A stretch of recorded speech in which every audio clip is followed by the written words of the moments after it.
Sa video na ito, samahan nyo akong harapin ang hamon ng Solo North Luzon Loop Moto Adventure.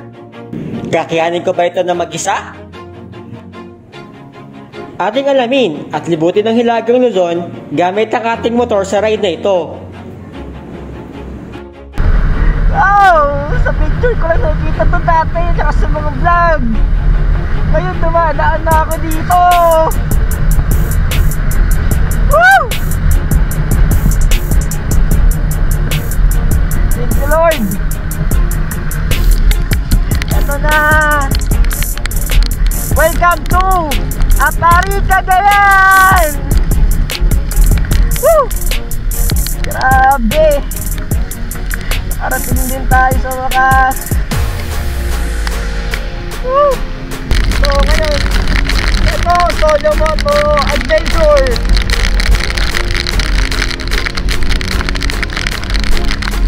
Nakamotor tayo ngayon na nakapunta rito. Tara, sama ka sa adventure ko. Let's go!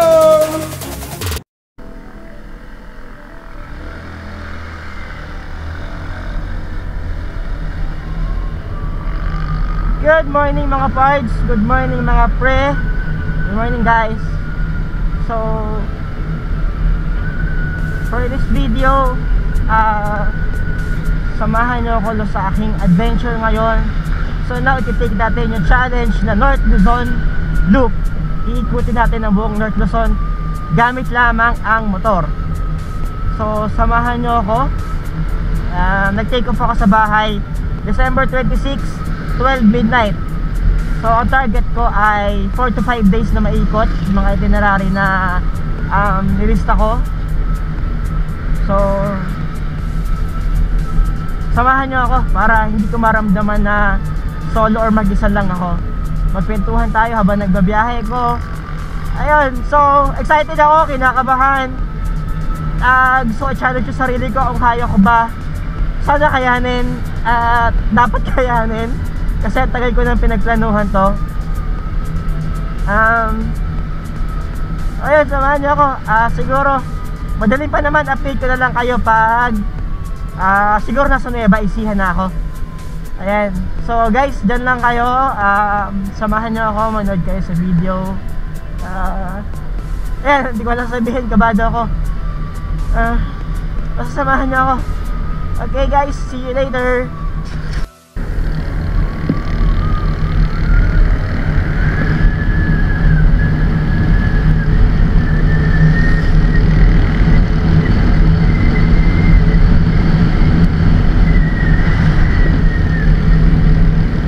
Guys, we are now leaving Bulacan and tayo ay nasa Nueva Ecija na, ang first province na ating madadaanan sa ating North Luzon Loop.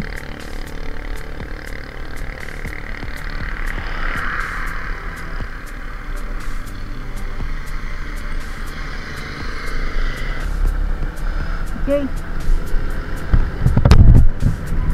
push tayo sa ating biyahe. So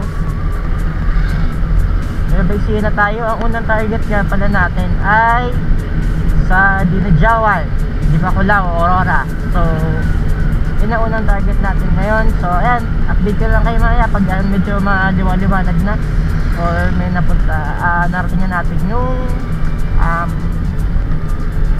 Aurora. Ayan, update ko na lang kayo. So see you later guys. So ayun guys, update tayo ay nasa Alfonso Castañeda. Ito lang yung tanging part ng Nueva Vizcaya na ating madadaanan sa ating North Loop Adventure. Kasi mostly kasi ang mga nag-North Loop sa doon dumadaan sa main part ng Nueva Vizcaya. So dito, maliit na part lang ng Nueva Vizcaya ang ating madadaanan. Ito, which is yung Alfonso Castañeda. ito lang yung tanging part ng Nueva Vizcaya na ating madadaanan. Maliit lang part to ng Nueva Vizcaya, parang konti lang nga lang yung madadaanan natin. So yun lang yung update for now. Madilim pa din, ayan, kasi dito parang umulan kasi basa yung kalsada, kaya medyo nagbagal ako. Pero kanina sa gawing patabangan, ayan, ratat ako. Sarap din sa mga kurbada kasi tuyo. Kaso pagdating dito sa Alfonso Castañeda, medyo basa yung kalsada, kaya hindi tayo magbabilis. So yun lang yung update. Mamaya ulit pag medyo maliwaliwanag or meron akong daanan na maganda. Okay? So ayun, kasasabi ko nga lang kanina, kapraso lang yung part ng Nueva Vizcaya na matadaanan natin. Kaya tayo ngayon ay nasa Aurora na. Ayan, kapraso na talaga, tapos biglang Aurora na tayo. Ayan, so di na ako siguro magpipicture dito kasi madilim. Since Aurora naman yung pupuntahan natin mamaya doon sa unang stop natin, at doon na tayo magpicture. Okay, yun lang ang update natin. Diretso tayo sa biyahe natin. Okay, update. Canili Diao Dam. So ito yung part ng Aurora, Maria Aurora na maganda, kaso hindi pa natin kita dito kasi madilim pa.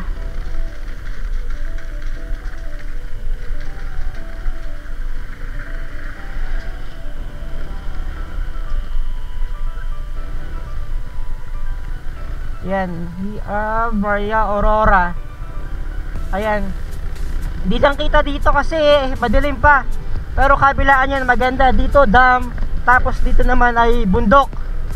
Ayan, sayang hindi kita kasi madilim pa, pero okay lang yan. Maaga tayo makakarating sa bubuntahan natin. Hindi ko maipakita sa inyo yung ganda nito. Ayan, diretso tayo sa ating biyahe. Malayo-layo pa tayo, pero tingin ko ay maaga tayo makakarating sa ating first na target na puntahan, which is yung Dinajawan sa Dipakulaw. Okay, ang plano is mag-rest lang muna daw saglit, tapos push na papuntang Tuguegarao via dadaan tayo ng Quirino at Isabela. Yan yung dadaanan natin. So paano? Kita-kits ulit mamaya, update ko kayo.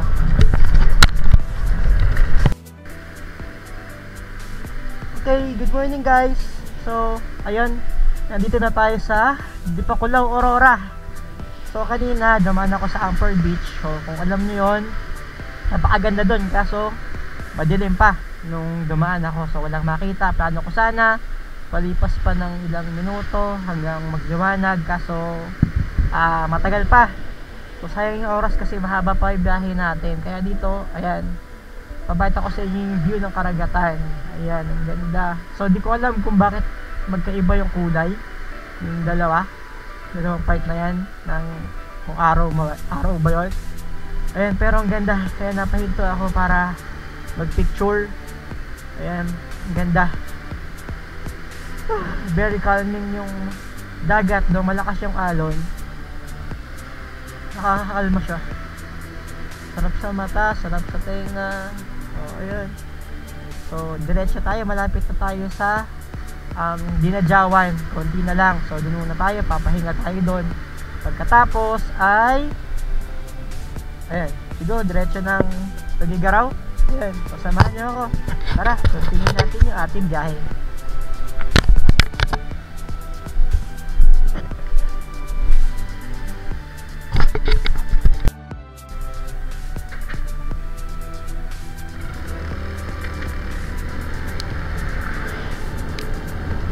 From a special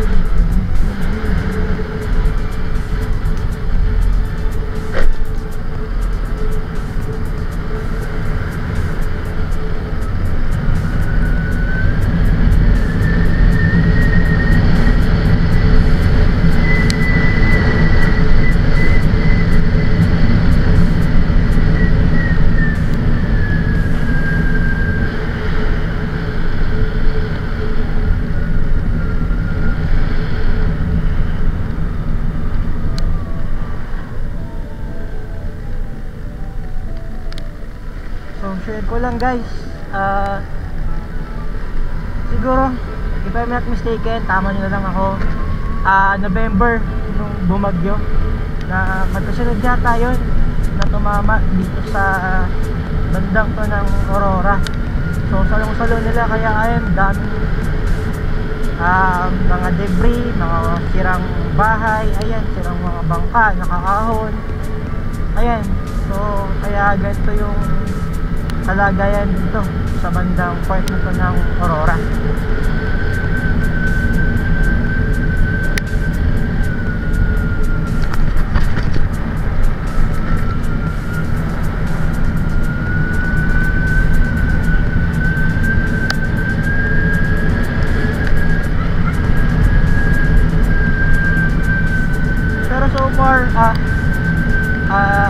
Na kalsada ay okay naman na. Siguro ayan, nalinis nila yung mga debris na kumalat sa kalsada. Halatang madaming naging landslide dito kasi may dami kang makikita ng mga lupa at bato sa gilid ng kalsada.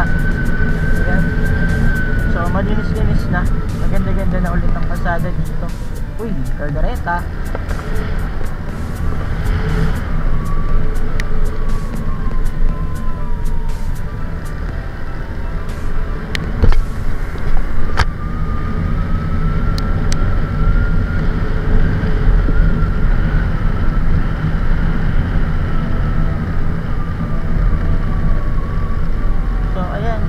Bases kung magko-commute papunta dun ng siguro na yata yan na meron mahasok yung palabas. So pwede mag-commute dito papunta dito sa lugar na to. May mga bus na dumadaan.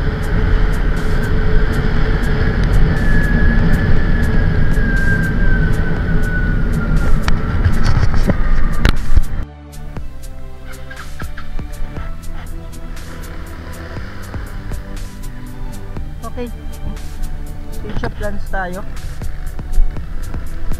Hindi muna kami nakapag-stay dito sa Dinadjawan kasi sobrang naawa ako sa nangyari sa kanila. Grabe, yung part na to, ilang metro na layo dun sa dagat, pero grabe talaga yung nangyari sa kanila. So ayun, diretso na tayo ng Tuguegarao. Medyo maambon-ambon pero sana wag lumakas. So kung lalakas man siya, sana sa part na meron tayong masisilungan. So, grabe, devastated talaga. Nakakawa. So paano? Kaya tayo ng Tuguegarao. So labas nito sa Tiago yata, Isabela. Pero alam ko may madadaanan tayo dito part ng Quirino. So bago pasahin itong kalsada na to, kaya yan, samahan nyo ako sa biyahe ko. Update guys, ayan, ako ay on the way na sa Tuguegarao. And mula sa Dinadjawan, pagligo ko sa kanto na papunta nga ng Santiago Isabela, wala nang tigil ng ulan. May hinintuan akong bahay, so nakasilong naman ako, kaso mukhang hindi gumaganda yung panahon. Sayang yung oras, mahirap yung abutan ng dilim dito. Kahit na maaga pa, mahirap na abutan, baka hindi naman tumigil itong ulan na to. Kaya ayun, diniretso na ako, nagkapote na ako para dire-diretso yung biyahe. So malayo-layo pa itong biyahe na to. So sabi sa Google Map ay 5 hours hanggang Tuguegarao, pero sa amin 5 hours na yun. Ganitong umuulan kasi 5 hours na yun, magiging 7, 8, ganun. Pero maaga pa naman. Sana tumigil na itong ulan kasi bundok itong dinadaanan natin. Mahirap kasi ang dami ko ng landslide ng dandaanan. So yun ay kung bagyong Tito pa, hindi pa 100% clear, though possible naman siya. So nakakatakot pa rin ang landslide dito kasi nga bundok. So ayan, sana Lord, ingatan mo ako. Ayan, ang daming open pa na pwedeng pagyaringan ng landslide. Kaya dumiretso na ako habang maaga. At sana makarating ako sa Bigaro ng place. Malayo-layo pa itong biyahe na ito. Sana tumigil ng ulan. So, kaya update ko na lang kayo guys. Mamaya, depende sa mga mangyayari. Ayan. Okay guys.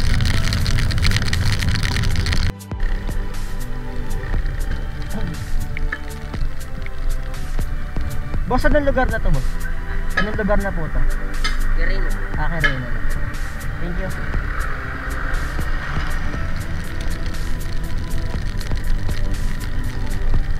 Ayan guys, mga pre. Ano na pala to? Part na pala ng Quirino to. Quirino province. So nakakailang probinsya na tayo ng nadadaanan. So, and malasag na galingan natin. Bulacan. Tapos Nueva Ecija. Tapos Kapraso ng Nueva Vizcaya. Tapos Aurora. Then pang-5 itong Quirino. And aarami na tayo. So ayan, kahit mahirap, umuusad tayo. Gusto natin to eh. Yes, so doble ingat na lang talaga tayo. So ayan, ganyan ang batian ng mga kapwa rider. And hello, lagi naman. Ganda. Ganda ng lugar. Green na bundok. Tapos nakabalibutan ng hamog. Ganda sa mata. So ang dami pa rin landslide na hindi pa na-clear. And sa baba may ilog eh. Hindi pa lang alam pa anong ilog yan. So ayun guys, Quirino na tayo. So update ko na lang ulit kayo maya.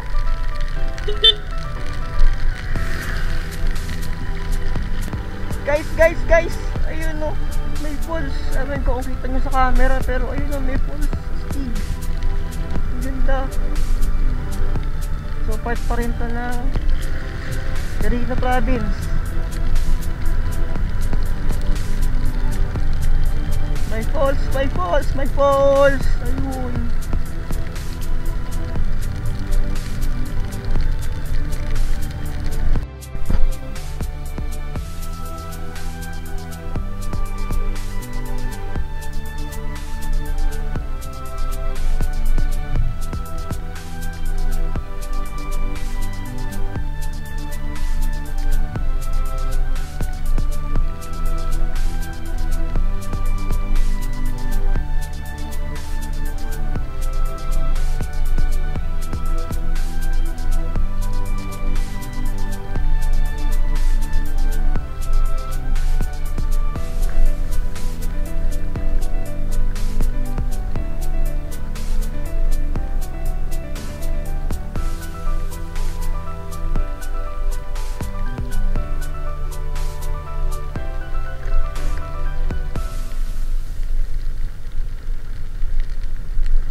Uy, ano kaya, taniman kaya to? Ang ganda oh.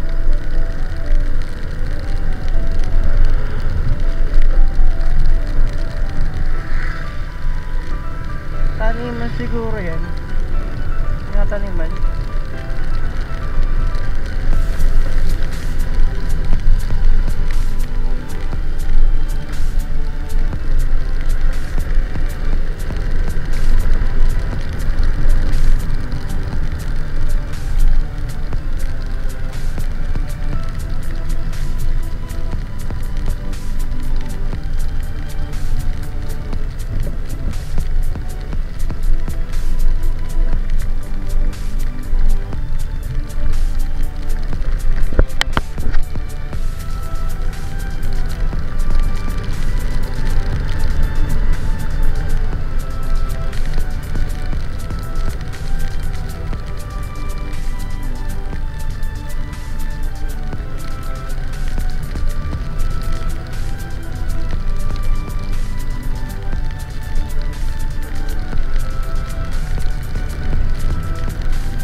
May bridge. Anong bridge to? Let's see.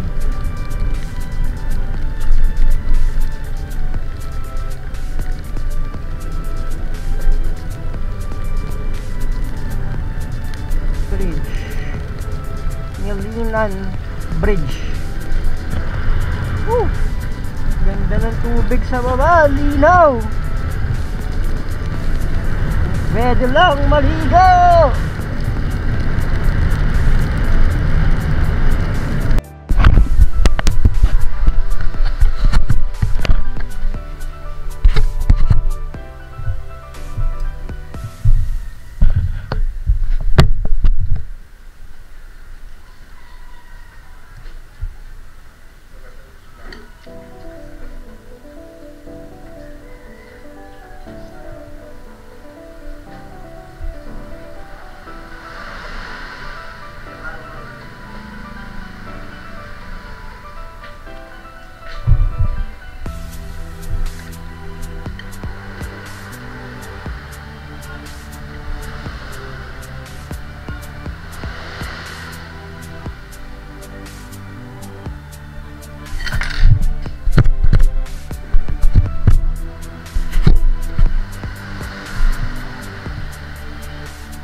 Okay. Guys, update. Sabela na tayo. So, katatapos ko lang kumain ng lunch. So, tinira ko for lunch ay pansit kabagan. Ayan, tinry ko yung pansit kabagan. First time ko makakain na, pero yung mga nakakakilala sa akin, alam kung gaano ko gusto yung mga pansit na may sabaw. So, kaya sold pa akin yung pansit kabagan. So, ayan, bati sa Google Map, nagigit 1 hour pa dun sa yung location ng target kong tuluyan for the night. Ayan, siguro mga 2 hours pa. Nabagal na tayo mag-drive ngayon kasi basta yung kalsada madalas, nag-iingat tayo. So ayan, update ko na lang kayo pag nandun na tayo sa Tuguegarao. So ayun guys, update tayo ay nasa Cagayan na tayo. Medyo maulan pa din pero ambon lang. At kaya ako sa nakikita ko puro green, lawak. So hanapin ko ay yung lodging house na target kung tutulugan natin ngayong gabi. Sana tumatanggap sila ng maaga ngayon. Tapos yan, mga 5 to 6 sa alis bukas, ganun. Sana tumatanggap sila. Sana mura ibigay para kahit sa paano makatipid pa rin tayo. Kasi yan, tipid talaga yung dapat na trip natin ngayon eh. Actually, abda na talaga. First night ko sa Binadyawan, tapos makikitulog lang ako dun sa kung saan. Sabit lang ako ng duyan, ng hamok. Kaso sa kalagayan ng Binadyawan, ayun, pinili ko na huwag na lang din matulog ngayong gabi. At dumiretso na sa Tuguegarao City. At dun matulog ngayong gabi. Sabot pa naman, maaga pa naman, maliwanag pa naman. Push ko na dun para malapit na bukas sa Abari. Tapos diretso na tayo ng Ilocos Norte bukas. Ayan, so update ko kayo pag nandun na tayo dun sa tutulugan natin ngayong gabi. So guys, Tuguegarao City na tayo. At meron tayong madadaan ng bridge. Ito na ba yung bridge na maganda? Na mahaba?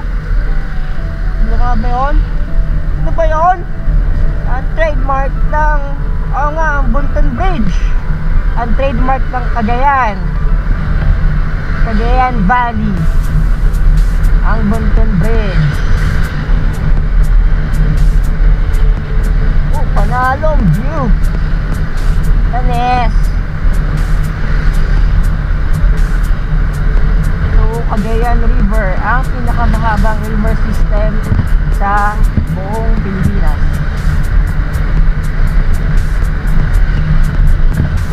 Ganda. Wow! Sa picture ko lang nakikita ito dati, tsaka sa mga vlog. Ngayon dumadaan na ako dito. Woo! Thank you Lord. Grabe experience. Alam mo yun, sa mga vlog tsaka sa mga pictures mo lang nakikita. Tapos ngayon, eto ka na, nandito ka na, dumadaan ka na. So, sarap sa feeling. Achievement. Panalo.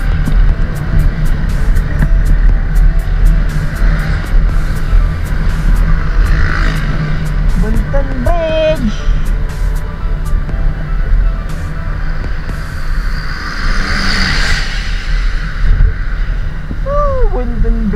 Bunton Bridge. Bye bye Bunton Bridge.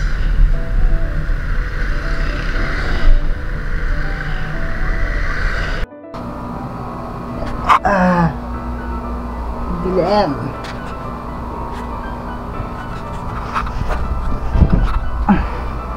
So, ayun guys, nakahanap na ako ng room dito sa Tuguegarao para matulugan ngayong gabi. yung tinatarget kong place puno eh. Kaya naghanap ako. Ang hirap maghanap ng mura. So ito, MLC place ba? Tama? Sa MLC. Ayan, nakuha ko siya ng 1-1. Good for 2 siya, pero syempre, mag-isa lang tayo. So, solo ko lahat yung 1-1. So, maganda yung room. Ang cozy, tapos meron pa silang guest kit na libre, yung toothpaste, toothbrush, yung alam nyo na, mga pang guest, ayun. So, for now, ako ay matutulog muna, papahinga. Kakaligo ko lang din kasi puron ako, alikabok, putik, ulan. So, nag-freshen up muna ako. Ayan. So, mamaya, siguro, bilay ko ng pagkain kung ano oras ako magigising. So, ang out ko naman dito hanggang 12 noon bukas. So, ayan. So, kita-kits na lang muna ulit mamaya. Papahinga muna ako. Bye-bye. So, guys, matutulog na ako. Nakapag-dinner na rin ako. Bumili ako sa labas kanina ng pagkain. So, dito lang tatapusin yung ating day 1 ng ating North Luzon Loop. So, sana bukas maganda yung panahon para naman mas okay yung biyahe natin. So, ayun, kita-kits bukas. Salamat sa pagsama sa day 1 ng ating solo North Luzon Adventure. This is Kuya Jay. Kita-kits tayo bukas.